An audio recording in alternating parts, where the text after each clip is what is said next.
Boa noite, igreja. Que a graça e a paz do nosso Senhor Jesus Cristo esteja pulsando no nosso coração. Que o nosso coração esteja aquecido pela palavra e pela presença do Senhor. E nós vamos ver nessa noite o quanto que é importante, o quanto que a gente precisa ter o coração aquecido. Porque nós vivemos tempos de muita indiferença, de muita frieza, onde nós procuramos coisas para poder aquecer o nosso coração, para poder nos estimular a alguma coisa. As pessoas andam um pouco desanimadas em relação ao Senhor. As pessoas andam um pouco desesperançadas em relação às coisas de Deus. E uma pergunta que você vai responder no seu coração, enquanto você abre a sua Bíblia no Evangelho de Lucas, no último capítulo do Evangelho de Lucas. Ainda não vamos ler o texto, mas você deixa aberto. Lá em Lucas, capítulo 24.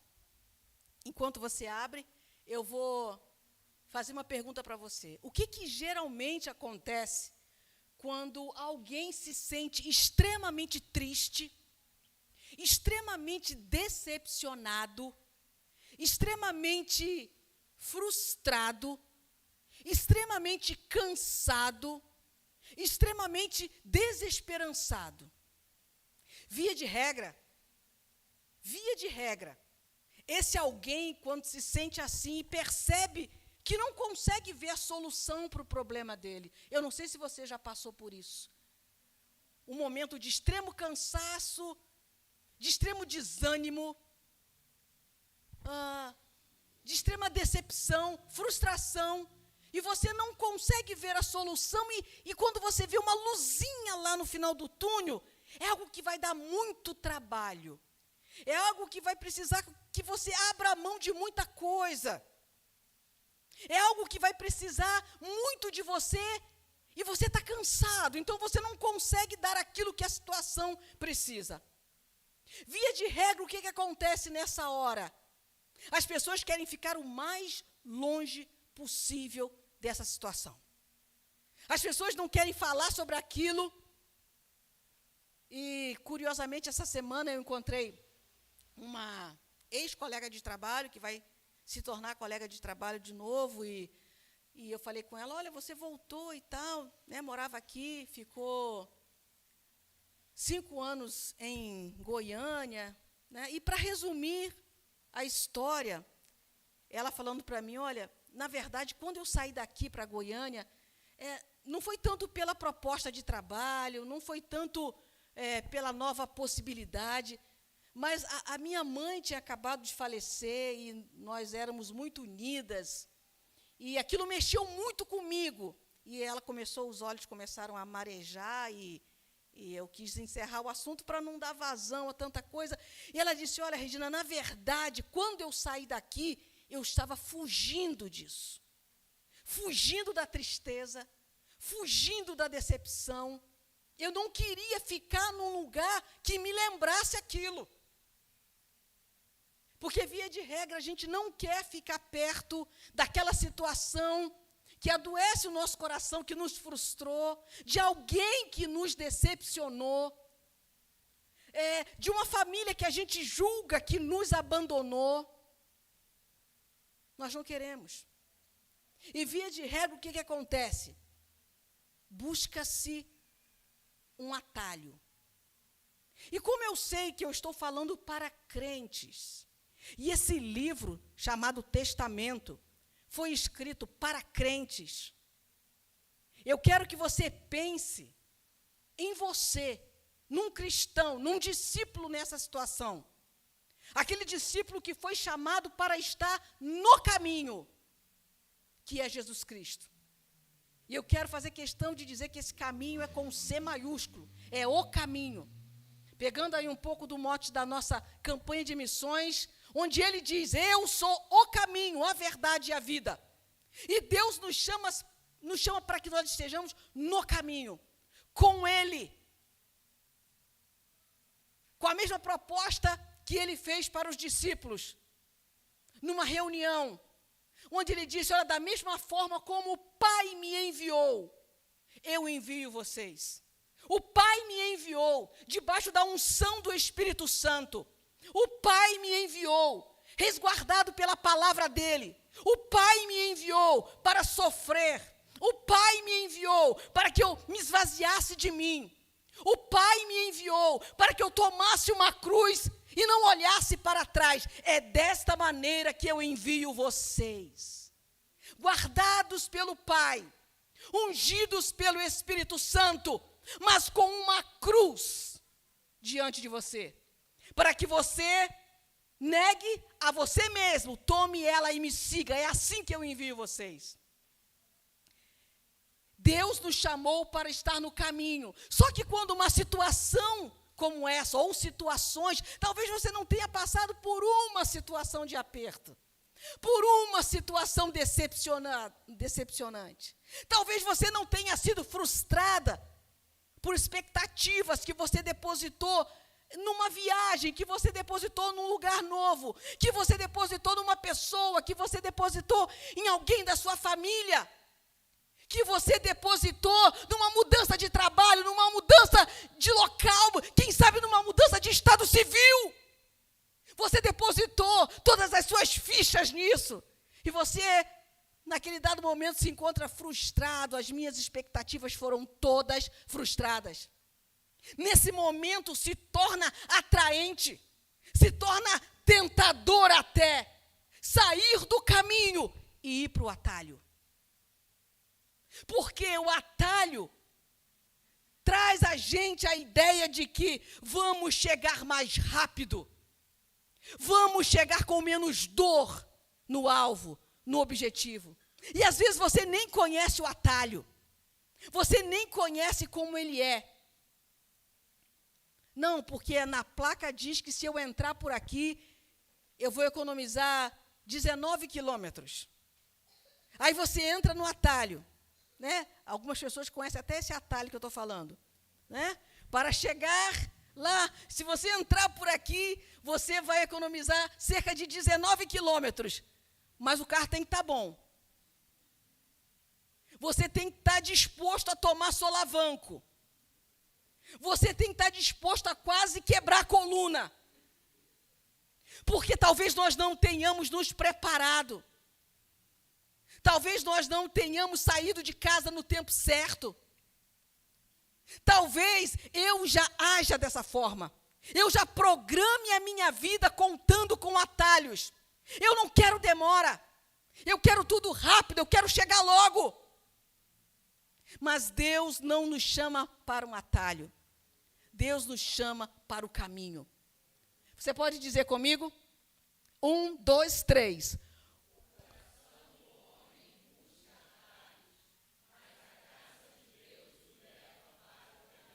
Vamos ler o texto? Vamos ler com fé a palavra de Deus. Não como a gente lê um jornal, não como nós lemos um boletim, mas como lemos a palavra de Deus. Lucas 24, a partir do versículo 13. Naquele mesmo dia, 2 deles estavam de caminho para uma aldeia chamada Emaús, distante de Jerusalém, 60 estádios, cerca de 11 quilômetros. E iam conversando a respeito de todas as coisas sucedidas. Aconteceu que, enquanto conversavam e discutiam, o próprio Jesus se aproximou e ia com eles. Os seus olhos, porém, estavam como que impedidos de o reconhecer. Então, lhes perguntou Jesus: que é isso que vos preocupa? E de que ides tratando à medida que caminhais? E eles pararam entristecidos.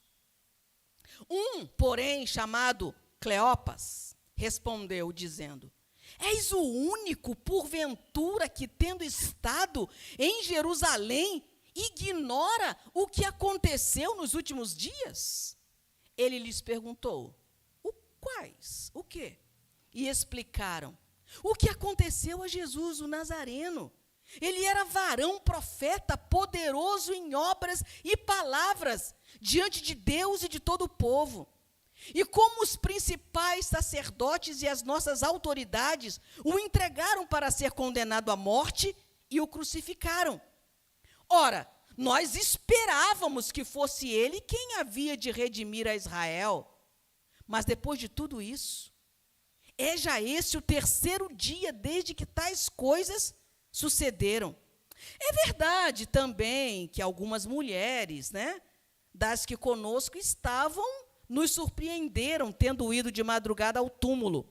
E não achando o corpo de Jesus, voltaram, dizendo terem tido uma visão de anjos, os quais afirmam que ele vive.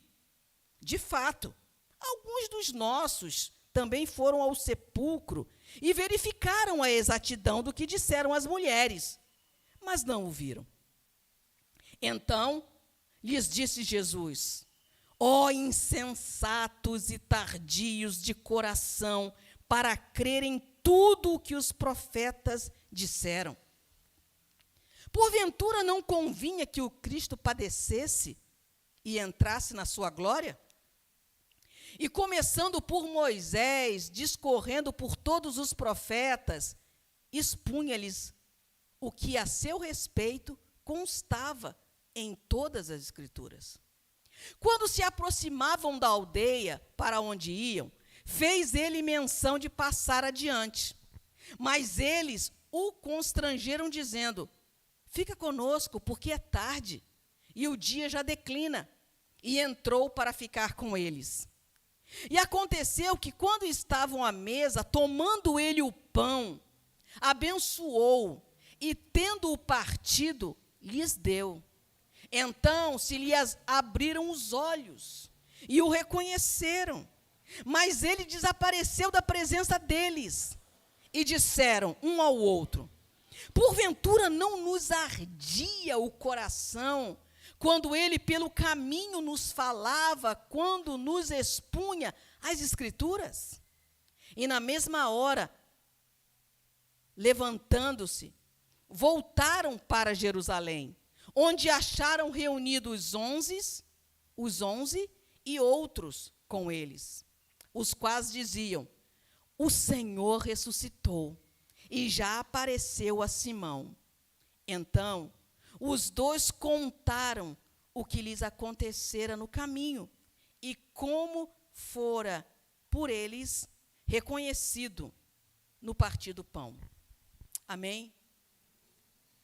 Amados, voltando ao argumento inicial, falta-nos paciência, falta-nos confiança naquilo que Deus tem para nós e para a nossa vida. Meditando nessa mensagem, eu lembrei de um quadro que ficava penduradinho na pequena igreja, onde o Senhor converteu o meu coração.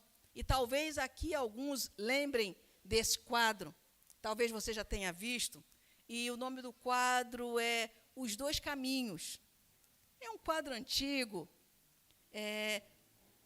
que ele é autoexplicativo. Um quadro pequeno, onde tem ali dois caminhos. E de um lado, há um grupo grande de pessoas, aparentemente alegres, lépidos, rápidos. E ali tem várias possibilidades de diversão, de alegria. E o que me chama a atenção é que existe, não que a alegria, que a diversão seja algo condenado por Deus, não me tome mal. Mas existia ali a ideia é de muita facilidade, de muita distração. Sabe, distração? Esqueci de fazer o devocional, me distraí hoje. Esqueci que estava na hora do culto, eu me distraí, eu esqueci de ler, tinha que ler o capítulo, tinha que terminar, eu me distraí. E nós somos muito afeitos à distração. Nós mesmos falamos isso para a gente. desanuviar a mente, vou me distrair um pouquinho. E nesse lado, vamos colocar assim, do quadro, tinha muitas distrações.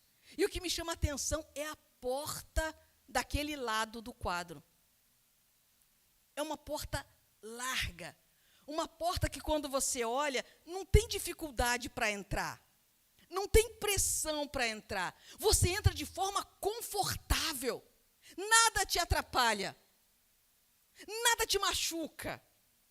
Nada faz pressão para você. E do outro lado, o que chama a atenção no quadro são que as pessoas são mais simples. A porta, você tem que olhar assim no quadro para achar a porta, porque é estreita. Posso dizer até apertada. E quando, no quadro lá, quando você passa, eu fiquei analisando, são muitos detalhes do quadro. E agora à tarde, eu nunca prestei tanta atenção nesse quadro, nem quando eu estava naquela igreja. Eu percebi que tinha uma sepultura. E eu ali inferi que para entrar por essa porta, o eu tem que morrer.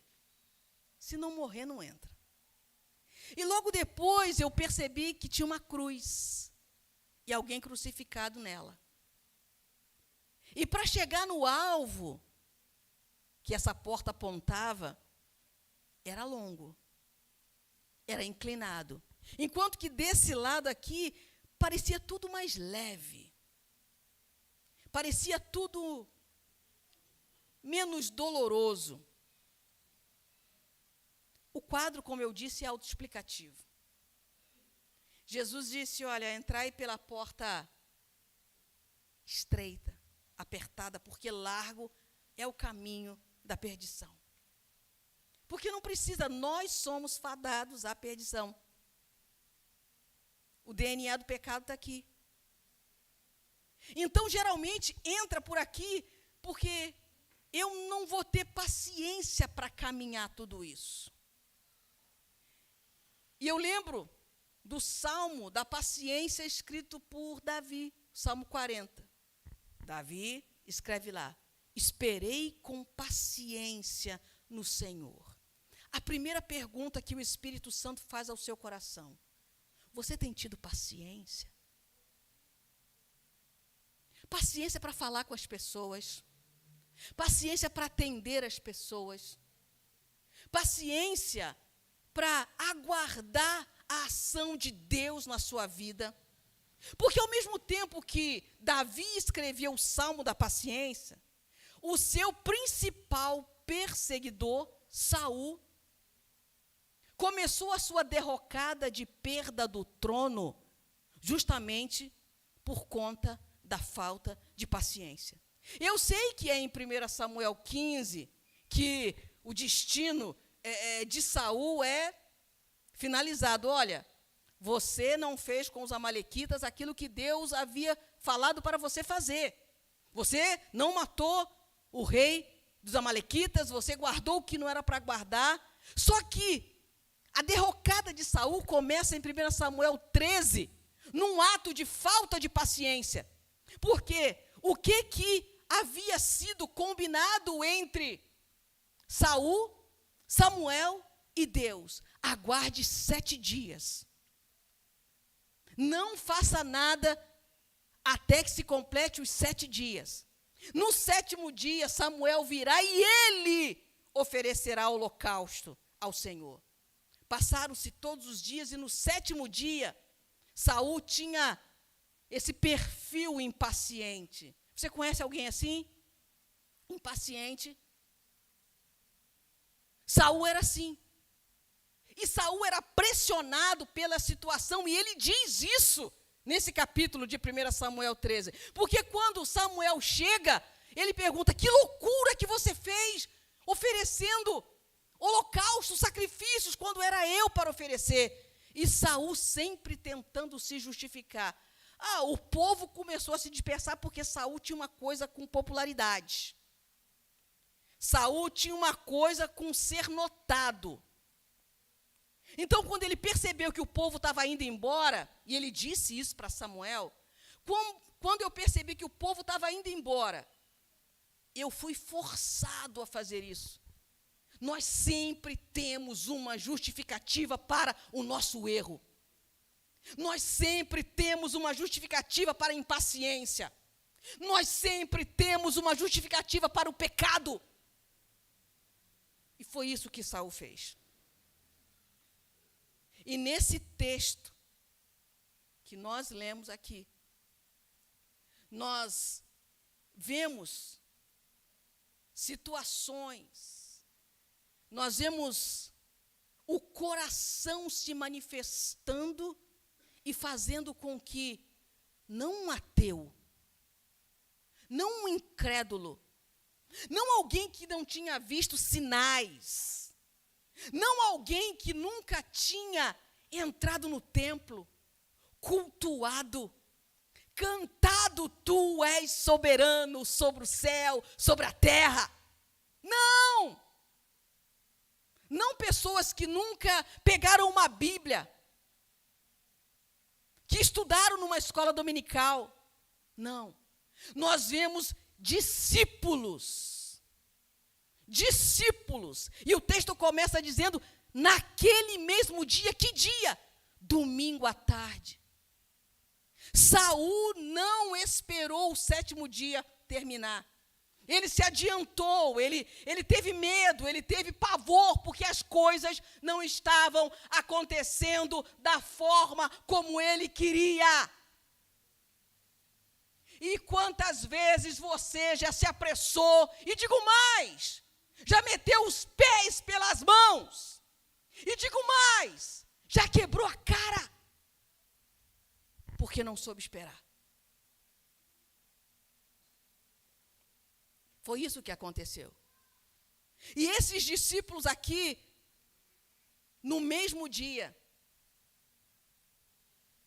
eles estavam saindo de Jerusalém, saindo do lugar onde Jesus havia falado para eles ficarem e voltando para Emaús, voltando para o local do qual eles tinham saído. Eles sendo 2, ou eles sendo um casal, porque há alguns estudiosos que têm a teoria de que era um casal. Isso não importa aqui para a gente.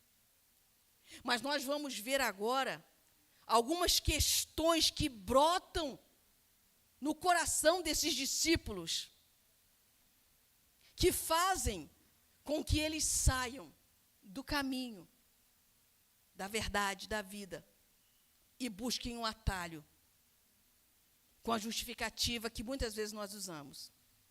Eu quero convidar você para ler comigo o versículo 13 e 14. Pode jogar na tela aí, por favor.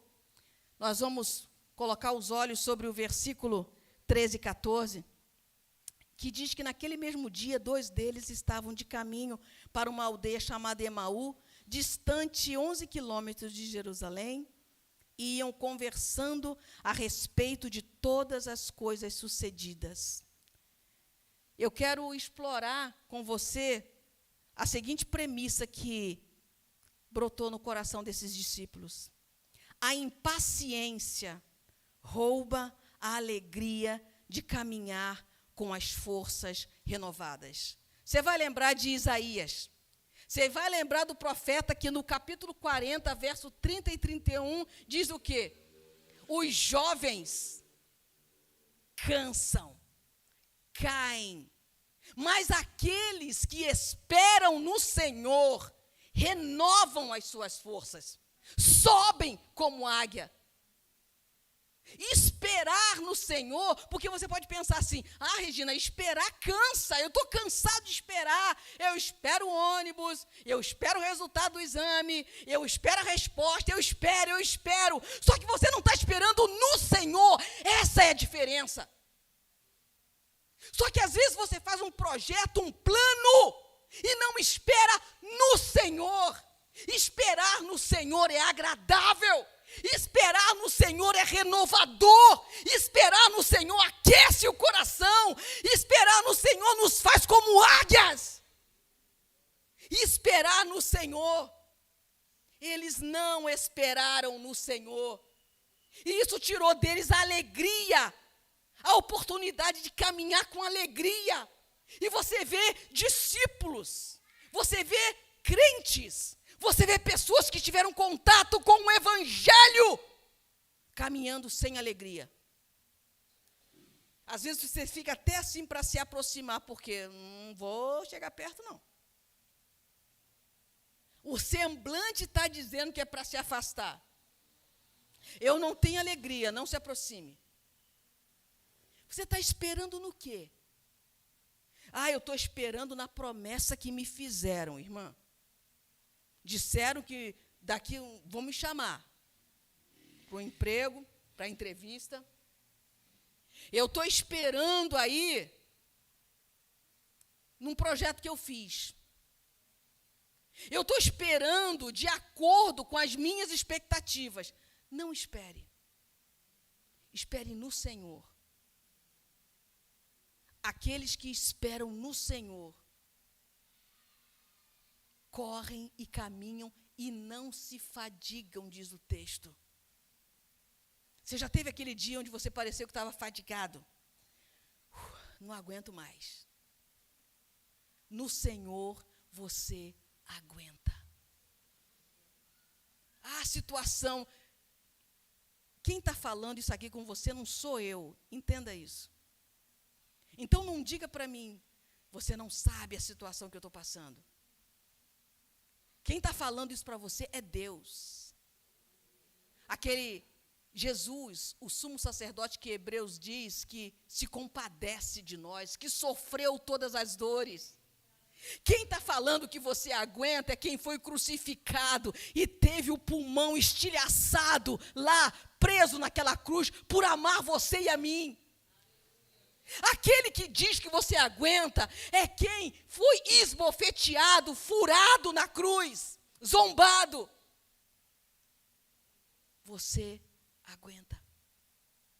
Não deixe que a impaciência roube a alegria da sua caminhada, a alegria de ter forças renovadas, a alegria de levantar numa segunda-feira, igual uma criança de 5 anos, eu vou trabalhar, eu vou granjear o meu pão, eu vou procurar um trabalho, eu já levantei cedo, já orei ao Senhor, já coloquei o meu currículo, já coloquei minhas intenções, já coloquei o meu coração diante de Deus. E eu vou esperar no Senhor. A minha família está destroçada, eu vou esperar no Senhor. O meu filho não está em casa, a minha filha não sei onde está, eu vou esperar no Senhor. Porque enquanto eu espero no Senhor, as minhas forças são renovadas, Elma. As nossas forças são renovadas, Elimari. A gente anda igual criança. A gente espera de Deus como aquela criança que olha para a mãe enquanto é amamentado, com confiança de que vai receber o alimento. Não deixe que a impaciência impeça você de caminhar com alegria. Amém? Não deixe que a impaciência faça com você aquilo que fez com Sara. Deus está demorando demais. E ela riu, mas riu de Deus. Quem é ele para fazer isso? E quando a gente está impaciente, né?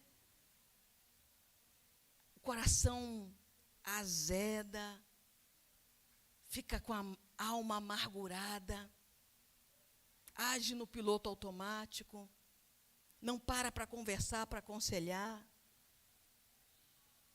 Não deixe que a impaciência roube de você a oportunidade de caminhar com um ânimo renovado, com um ânimo revigorado. Os versículos, meus amados, 15 e 16. Os seus olhos, porém, estavam como que impedidos, de reconhecer. E eu quero aqui, antes de continuar, abrir um parênteses. Os discípulos de Emaús não reconheceram o Senhor. Eu creio, como muitos estudiosos, que o próprio Deus impediu o reconhecimento. Mas nós não podemos deixar de levar em consideração que o corpo de Jesus agora estava glorificado. E esse mesmo episódio, quando Marcos cita ele, Marcos diz o seguinte, eu vou ler agora a versão de Marcos, dos discípulos de Emaús. Depois disso, manifestou-se em outra forma a dois deles, que estavam de caminho para o campo. Nós não sabemos como era o corpo glorificado de Jesus e nem como será o corpo dos crentes glorificado, mas será diferente. Agora Jesus não só caminha, Jesus atravessa a parede. Agora Jesus está num lugar e desaparece dos olhos, diante dos olhos deles. Então, assim como Maria Madalena também teve dificuldade em reconhecê-lo, diferentemente de Lázaro quando reconheceu, porque Jesus é as primícias do que dorme, ou seja, Jesus é o primeiro que ressuscita para nunca mais morrer. Diferente de Lázaro. Lázaro só ressuscitou. O filho da viúva de Naim só ressuscitou. A filha de Jairo só ressuscitou, mas morreram de novo. Jesus ressuscita para nunca mais experimentar a morte. Então, ele é o primeiro. Por isso é que ele é chamado primícias daqueles que dormem. Por isso é que ele é o primogênito dos que dormem. Então, o corpo, e nós, quando lemos sobre ressurreição, nós, quando lemos sobre a expectativa da volta do Senhor, nós podemos tão somente inferir, mas o corpo vai ser diferente. Maria Madalena só reconheceu Jesus. Ela pensava que era um jardineiro, está lembrado? Começa a conversar com ele ali e pensa que é o jardineiro. Mas ela sabia quem ele era.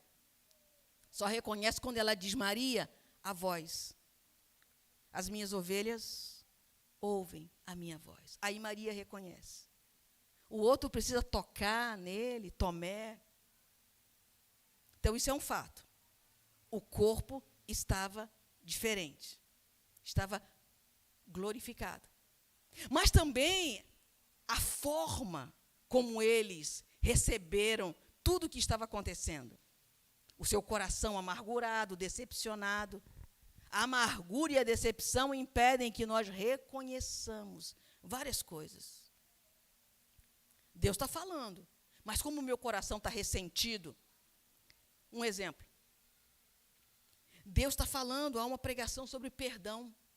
Deus está falando que se nós não perdoarmos os nossos ofensores, não seremos perdoados.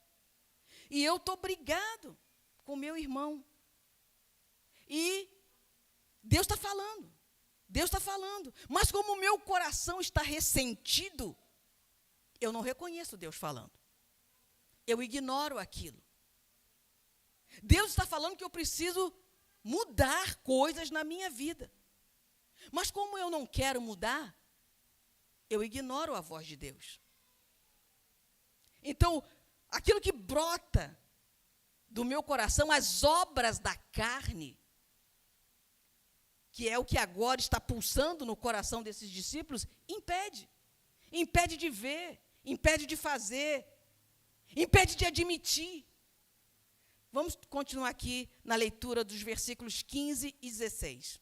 Aconteceu que, enquanto conversavam, discutiam, e o próprio Jesus se aproximou e ia com eles. Os seus olhos, porém, estavam como que impedidos de o reconhecer. E eu quero abordar com você a seguinte questão no coração desses discípulos.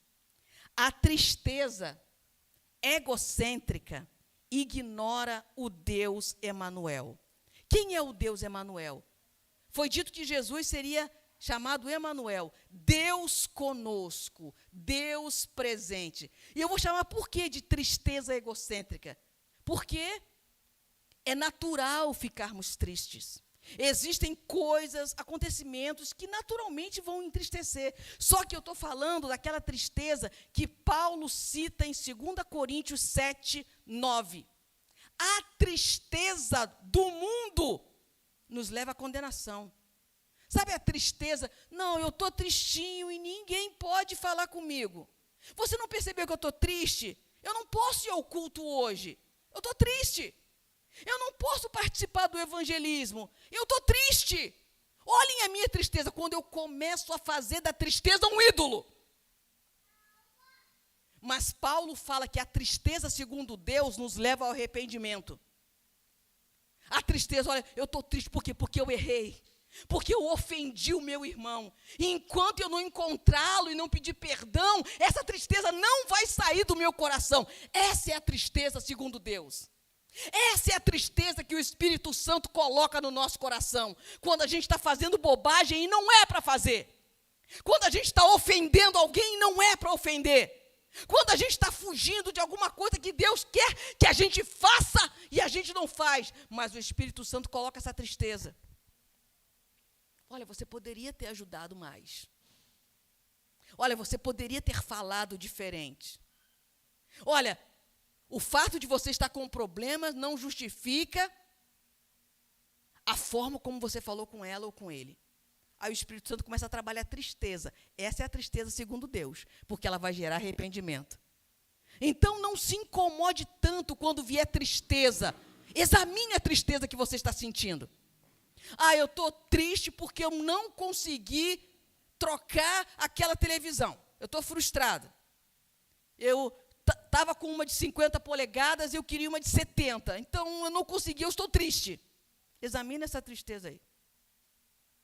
Eu estou triste porque eu não consegui aquele cargo que eu queria. Eu estou triste. Não consegui o cargo no trabalho, não consegui o cargo na igreja. Eu estou triste.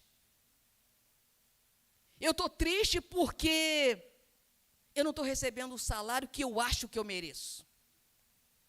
Examine essa tristeza.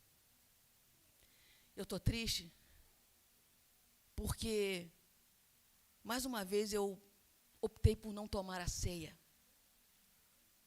Porque eu optei por continuar com o pecado.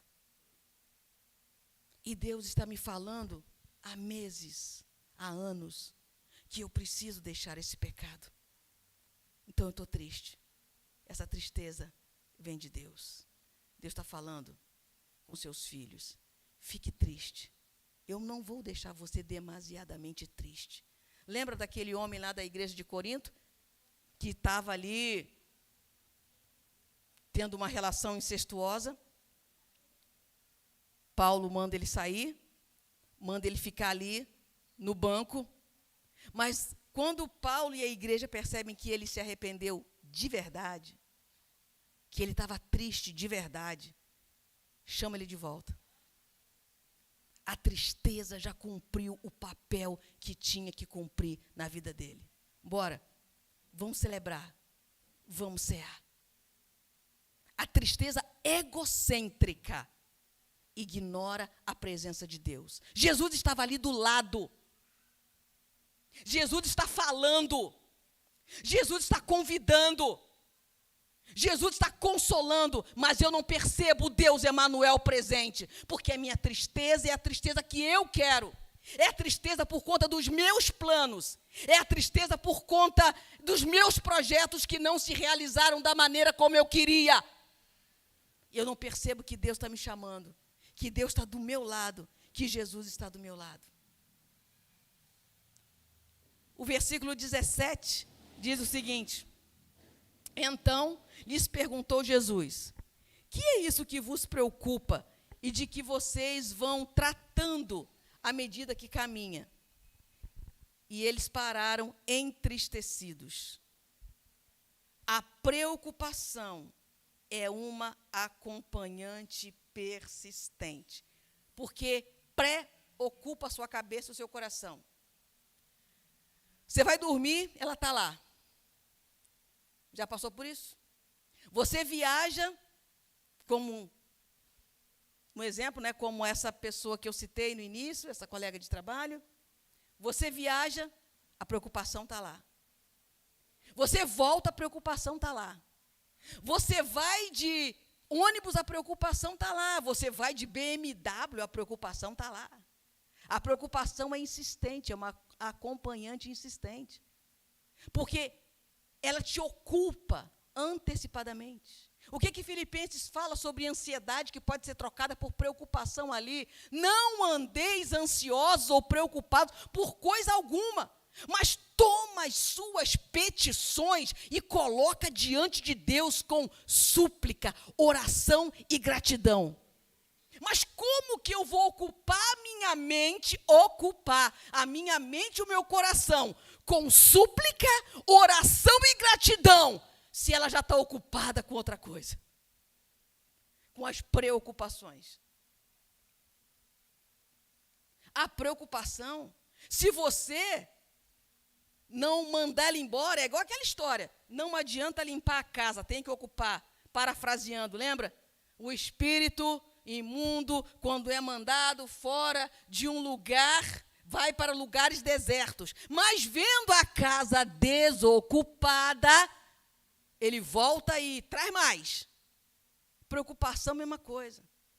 Ou seja, a ideia ali do texto é o espírito imundo, a preocupação, o pecado, seja o que for, que desagrada a Deus saiu, coloca coisa boa no lugar. Eu estava preocupado com isso. Agora, sabe, os meus filhos me preocupavam tanto, mas agora eu decidi que não vou mais me preocupar. Se você não colocar coisa boa no lugar, a preocupação vai te perseguir. Eu andava preocupado com essa questão. Se não colocar outra coisa no lugar, e o texto de Filipenses é claro, coloca a oração, coloca a súplica, coloca a gratidão. Ocupe a sua mente com súplica, oração e gratidão. Ocupe o seu coração com súplica, oração e gratidão. É assim que faz. É assim que Deus diz. Às vezes, no culto, amados, numa reunião dos filhos de Deus, as pessoas ocupam a sua mente com a preocupação.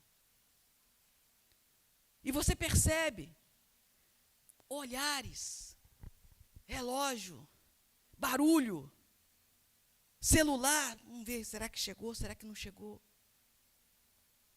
Súplica.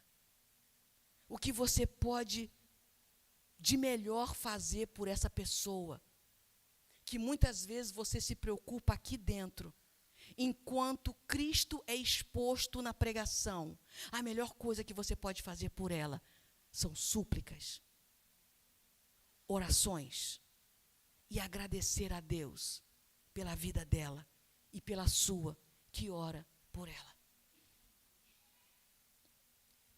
Encharque a tua mente e o teu coração, não de preocupação, mas de oração, de súplica e de gratidão. Nos versículos 18 a 14, a gente percebe toda a relutância deles. 18 a 14. A frustração usa seus argumentos para permanecer longe do caminho. Quando você vai ler de 18 a 24, você vê que eles estão selecionando os argumentos. Nós somos muito seletivos, né, quando a gente quer argumentar alguma coisa, né? Não, mas eu só não fui porque eu queria ajudar, mas eu só não fui por conta dela. Essa semana também eu vi o trabalho, a gente ouve muita coisa, né? No trabalho, uma pessoa que tem carro ia dar uma carona para outra pessoa. Só que essa pessoa era amiga de outra. Aí falou, eu não vou com você não, eu vou de ônibus, porque eu sei que você não gosta dela. Então, não dá para nós irmos nós três, eu sei que você não gosta. Olha, não, eu só não vou te dar carona, porque você está com ela. Nós sempre vamos justificar. Olha, eu só não volto para Jerusalém porque Sabe, não aconteceu o que eu queria. Eu só não me empenho mais na campanha de missões porque eu não fui chamado para o conselho missionário. Se eu fosse, eu até daí eu tenho ideias geniais. Eu só não dou porque eu não sou do conselho missionário. Eu tenho várias ideias, Neuza, extraordinárias para as mensageiras. Mas eu só não dou porque eu não trabalho com elas. Eu vou dar assim, dar ideia. Eu só não ajudo o irmão João Batista lá com os embaixadores, porque eu não faço parte da diretoria. Só por isso. Não. É porque você é egoísta. É porque você está frustrado. É porque o seu nome não é citado. É porque você não foi chamado. É porque as expectativas não foram da maneira como você queria. Frustrado. A frustração usa os seus argumentos para permanecer no caminho. E eles dizem, olha, teve um Jesus aí, até respeita, ele era profeta. Jesus o Nazareno fala com todo respeito, mas não fez o que ele mandou. Ficar em Jerusalém. Olha, eu até respeito esse livro, é bacana, né? Tem umas mensagens, né? Eu peguei aqui algumas e coloquei na caixinha de promessas, fiz igual biscoito chinês. De vez em quando eu vou lá, quebro uma caixinha de promessa. Na caixinha de promessa você nunca acha arrependei-vos, raça de víboras. Não. Você só acha tudo posso naquele... Só essa parte, tudo posso naquele que me fortalece. Não é que você pode morrer por Cristo, não. Tudo posso. Você só lê o Senhor é meu pastor e nada me faltará. Caixinha de promessa é a maior furada. Não é Bíblia. É biscoito chinês, cara. Gospel. Pega a Bíblia. Eu até respeito esse livro, mas não obedeço. Eu sou casado, mas quando chega naquela parte de Efésios, que fala mulher, homem, tem que amar...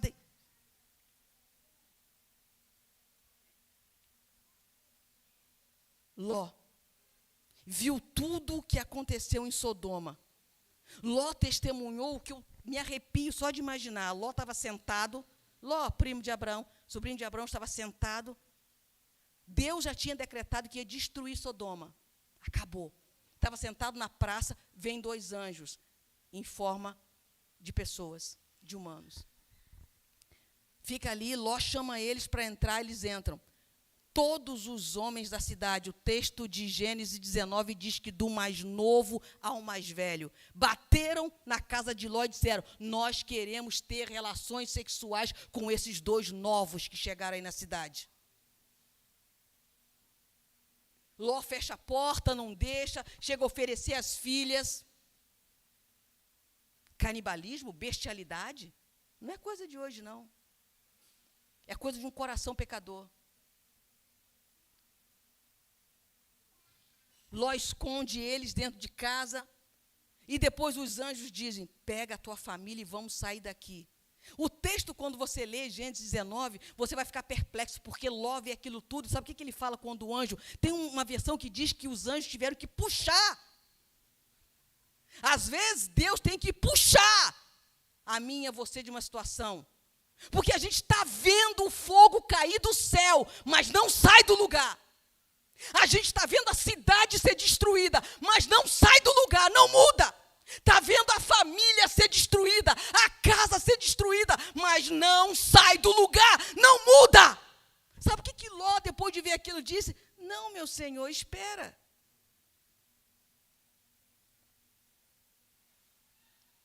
Você já disse isso para Deus?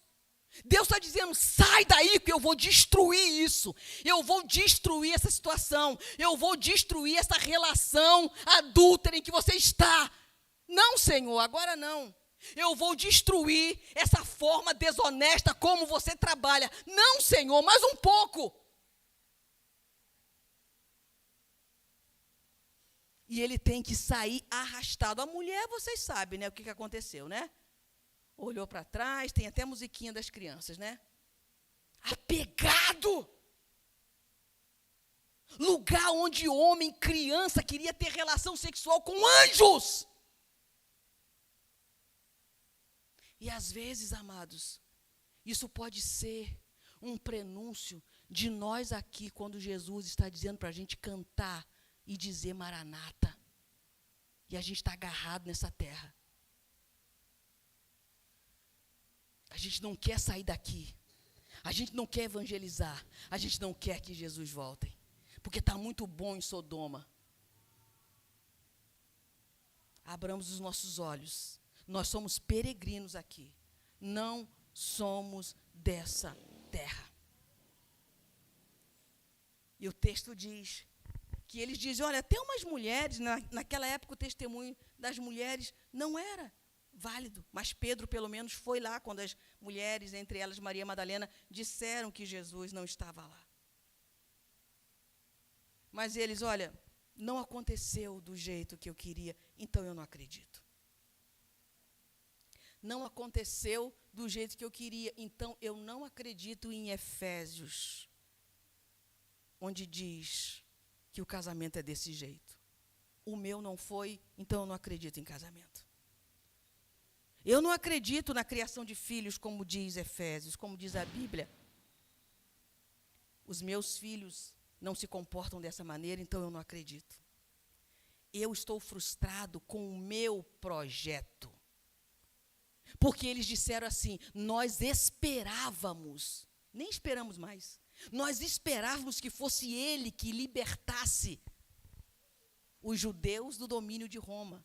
A questão toda, amados, é que Jesus não entrou em Jerusalém num cavalo branco alazão, cheio de pompa e circunstância. Ele entrou em Jerusalém montado num jumentinho. Quem quer seguir um camarada que entra na cidade de jumento? Quem quer começar um projeto, Zelimari, pequeno? Quem quer ficar num grupo, irmão João Batista, onde tem um líder só e poucos meninos? Tem que ser do jeito que eu quero. A igreja tem que ser do jeito que eu quero. A minha família tem que ser do jeito que eu quero. Deus intencionalmente vai frustrar os nossos planos. Tá? Para quê? Para ver o nosso coração. Por que 40 anos andando no deserto, de um lado para o outro? Você já se viu assim, baratinando? Regina, eu vou para lá, eu vou para cá, eu não consigo, não chego. O texto é claro de Êxodo. Eu coloquei vocês no deserto durante 40 anos para provar o seu coração. Por que a gente enfrenta dificuldades? Porque na dificuldade aflora o coração e você diz quem você é. Se você é discípulo do caminho ou discípulo do atalho. Você é o discípulo que permanece porque Jesus mandou, ou você foge porque as coisas não aconteceram do seu jeito? Nosso coração está sendo provado. Hoje, aqui, agora. Os demais versículos, amados, dizem o seguinte, 25 e 27. Então lhes disse, ó nécios, insensatos, tardos de coração, para quererem tudo o que os profetas disseram. Porventura não convinha que o Cristo padecesse e entrasse na sua glória? E começando por Moisés, discorreram por todos os profetas e expunha-lhes o que a seu respeito constava nas Escrituras. Eu quero terminar com 2 notas de esperança, porque até aqui quem falou foi o coração. Porque aqui o coração correu para o atalho, mas agora quem fala é Jesus. Versículos 25 a 27. A palavra de Deus é o único instrumento que testifica acerca de Cristo. João 5,39 vai dizer, as Escrituras testificam de mim. Olhem para mim. Você só vai conhecer a Jesus na leitura, exposição e meditação das Escrituras. Quem disse isso, Regina? Ele. Porque ele fala, Vocês não entenderam, o tempo todo eu falava que o Cristo ia padecer, que o Cristo ia ser crucificado, que o Cristo ia ressuscitar no terceiro dia. Vocês não entenderam isso? Vocês não entenderam que no mundo vocês terão aflição, mas é para ter bom ânimo, porque Ele já venceu. Por que você está passando por isso e está aí toda serelepe, animado? Porque as Escrituras dizem que Ele venceu. Por que você não está chorando mais, João, na ilha de Pátimos? Porque você viu um cordeiro morto, fracassado? Não, aquele cordeiro é o cordeiro de Deus que tira o pecado do mundo, e agora eu vejo um leão. E ninguém pode com o leão da tribo de Judá. Sabe por que você permanece? Porque a Escritura diz que eu sou menina dos olhos de Deus. Você não tem medo que ninguém te bata, que ninguém te persiga? Tenta colocar o dedo no olho de Deus. É lá que você está. Você é menina dos olhos de Deus. A Bíblia vai dizer que o Senhor é o marido de Israel. O Senhor é quem te guarda, é quem cuida de você. É isso. As Escrituras falam de mim. João 5,39, as Escrituras testificam. Vocês erram porque não examinam as Escrituras. Vocês fogem do caminho porque não examinam as Escrituras. Vocês não permanecem porque não examinam as Escrituras. E os demais versículos dizem assim, versículo 28 a 35.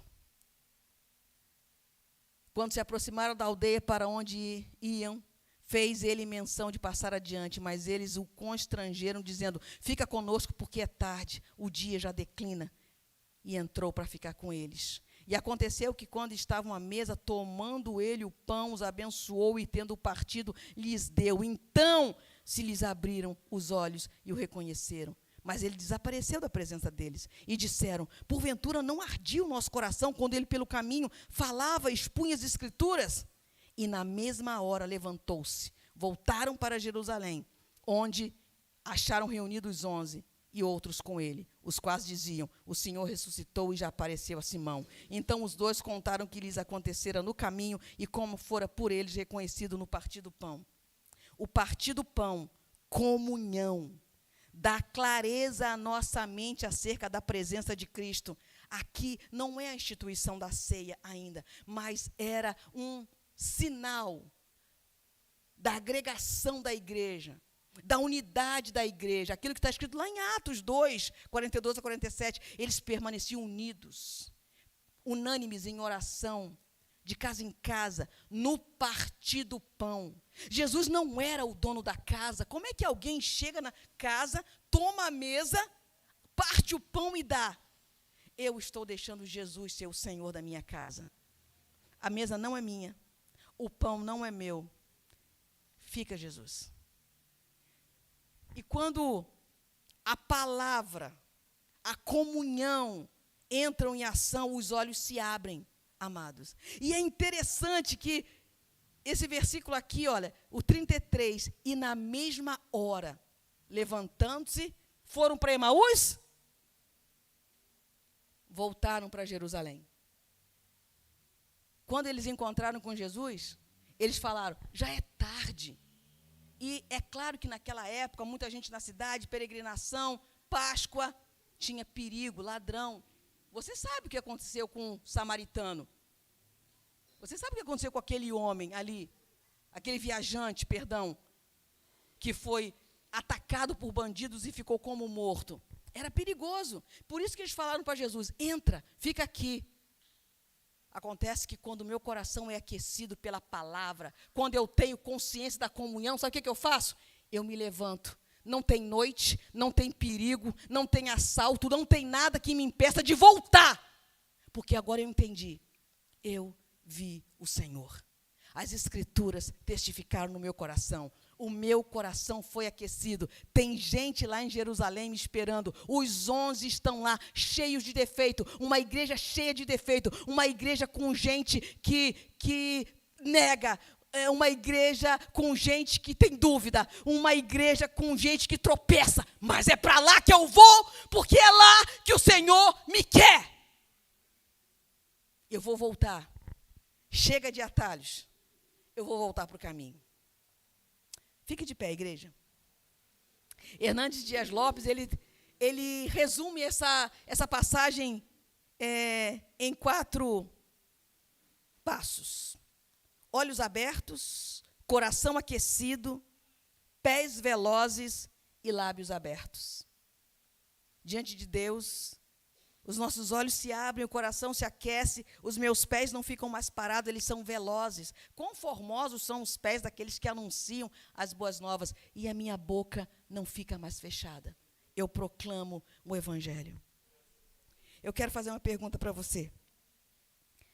Você já andou por atalhos nos últimos meses, anos, semanas ou dias? Seu coração impulsionado pela impaciência, tristeza, preocupação, frustração, já sinalizaram para você desistir, sair do caminho? Coloca a mão sobre o teu coração.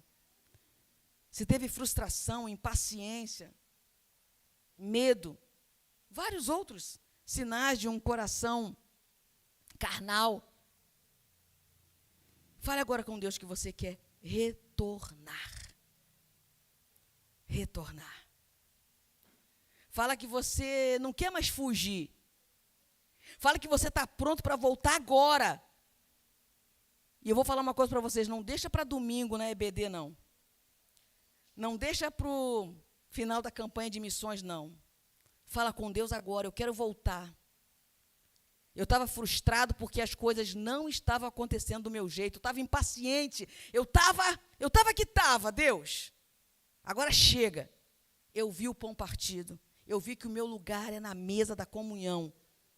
E eu entendi a tua palavra. Os meus olhos foram abertos e o meu coração aquecido. Se o teu coração foi aquecido por essa palavra, coloca a Bíblia, segura a Bíblia aí se você trouxe. Se você não trouxe, está no smartphone, não coloca o smartphone, não. Coloca a mão. Mas se você está com a Bíblia aí, a raiz, Bíblia raiz aí, coloca sobre o teu coração. Deus aquece o nosso coração com a sua palavra. E vamos fazer um voto diante de Deus, você e Deus, saindo dos atalhos, você e Deus, voltando para a vontade de Deus, voltando para Jerusalém. Esquece Emaús, volta para Jerusalém. Pai querido, muito obrigada, Pai, por aquilo que o Senhor fez e está fazendo nessa noite. É verdade a palavra que Hebreus 4:12 diz, a tua palavra é viva e eficaz, ela penetra, ela quebra ossos, chega na medula, ela quebra corações empedernidos, endurecidos, frustrados, ela quebra, Pai. Ela chega lá no tutano, ela chega lá na medula, como diz Hebreus. A tua palavra discerne pensamentos, ela discerne intenções, ela discerne corações. A tua palavra põe o teu povo de novo na caminhada. A tua palavra põe o teu povo no caminho com C maiúsculo, aquele que é o caminho, a verdade e a vida. A tua palavra tira o teu povo de Emaús, a tua palavra tira o teu povo da frustração, do medo, da impaciência. A tua palavra é viva e eficaz, Senhor. Abençoa o teu povo nessa noite, abençoa as famílias aqui representadas, dá novo ânimo, renova as forças do teu povo, para que ele possa caminhar em vitória, Senhor. Oh Deus Todo-Poderoso, que nós possamos, ó Deus, sairmos daqui recarregados, ó Deus, pela unção, pela vida que é na tua palavra. Que não haja mais, ó Pai, impaciência, que nós saibamos lidar com as frustrações naturais da vida, que nós, ó Deus querido, não deixemos a nossa mente ser ocupada com preocupações, mas que nós venhamos a encharcar mente e corações com oração, súplica e gratidão. E agora, Senhor, agora que nós te agradecemos, Pai, agora que nós te agradecemos por esta oportunidade de ouvir a tua palavra e ter o nosso coração aquecido, Pai. Obrigada, Pai. Cuida dos pais aqui que estão em peleja com seus filhos. Cuida dos maridos que estão, ó Deus querido, em peleja com as suas esposas, das esposas, ó Deus, que estão talvez frustradas, Senhor. Cuida da tua igreja, cuida do trabalho do teu povo, Senhor. Por favor, amanhã ainda é sexta-feira, mais um dia de trabalho. Alguns vão trabalhar no sábado, alguns virão para o mutirão. Pai, dá alegria no trabalho, dá expectativas, ó Pai. Aqueles que são empreendedores, dá ideia nova para eles, Senhor. Abençoa o comércio, Senhor. Abençoa a empresa. Abençoa o setor de trabalho, Pai. Age graciosamente na vida do teu povo, Senhor. Cuida de nossa saúde, ó Pai. Aqueles que estão esperando um diagnóstico, um exame, seja com o teu povo, Senhor. Em nome de Jesus. E a igreja do Senhor diz... Vamos aplaudir a palavra de Deus. Vamos aplaudir o Deus da palavra. Aleluia. Eu vou pedir para que você se assente. E eu não combinei nada com o irmão João Batista, mas estava no meu coração. Vou pedir para que ele fique à porta, na ausência do pastor Ezequias, que ele fique à porta para cumprimentar você. Ore silenciosamente, entregue sua vida, entregue o caminho, e não os atalhos na mão de Deus.